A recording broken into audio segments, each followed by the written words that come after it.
আসসালামু আলাইকুম এভরিওয়ান। আজকের রেসিপি হচ্ছে দুধ চিরা। খুবই সহজ একটি রেসিপি, চলুন শুরু করি। দুধ চিরা বানানোর জন্য প্রথমে দুধ জাল দিয়ে নেব। এর জন্য এখানে হাফ লিটার দুধ নিয়েছি। এখন এখানে 1 চামচ চিনি দিয়ে দিচ্ছি। চিনি যার যার টেস্ট অনুযায়ী দিয়ে নিতে হবে, তবে বেশি পরিমাণে চিনি না দেওয়াই ভালো। এখন জাল দিয়ে দুধে বলক তুলে নেব।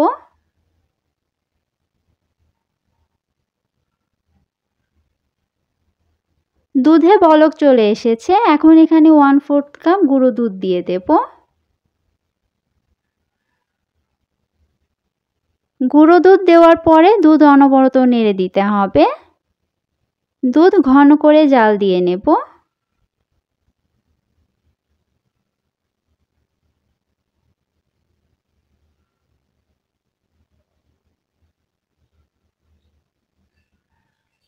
দুধ ঘন করে জাল দিয়ে নিয়েছি। এখন দুধ চুলা থেকে নামিয়ে ঠান্ডা করে নেব। এখানে হাফ কাপ চিরা নিয়েছি। চিরা ভালো করে বেছে পরিষ্কার করে নিয়েছি। এখন পানি দিয়ে চিরা ধুয়ে নেব। চিরার এখানে পানি দেওয়ার পরে কত ময়লা বের হয়েছে দেখুন। আমি 4 বার পানি চেঞ্জ করে চিরা ভালো করে ধুয়ে নেব।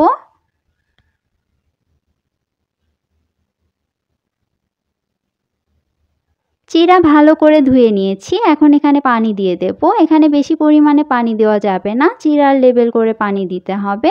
এখন এখানে সামান্য পরিমাণে লবণ দিয়ে মিশিয়ে 10 মিনিটের জন্য চিরা ভিজিয়ে রেখে দেব।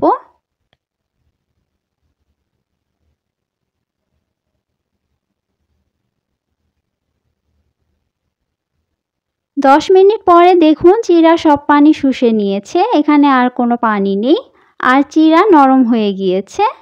এখন এখানে কিছু উপকরণ অ্যাড করব। এখানে কিউব করে কেটে রাখা কলা দিয়ে দিলাম। কিউব করে কেটে রাখা খেজুর দিয়ে দিচ্ছি। রেজিনস দিয়ে দিচ্ছি। এখন এখানে জাল দিয়ে ঠান্ডা করে রাখা দুধ দিয়ে দিচ্ছি। এখানে দুধ অবশ্যই ঠান্ডা করে দিতে হবে, গরম দুধ এখানে দেওয়া যাবে না। এখন সবকিছু মিশিয়ে নিচ্ছি।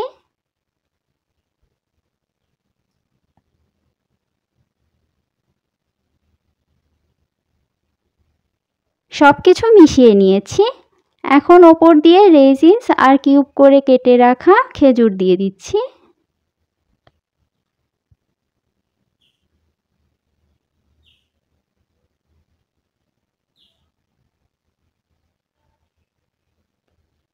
দুধ চিরার রেসিপি রেডি হয়ে গিয়েছে। আপনারাও একবার এভাবে ট্রাই করে দেখতে পারেন। আশা করি ভালো লাগবে। আজকের মতো আমি এখানেই বিদায় নিচ্ছি। আল্লাহ হাফেজ।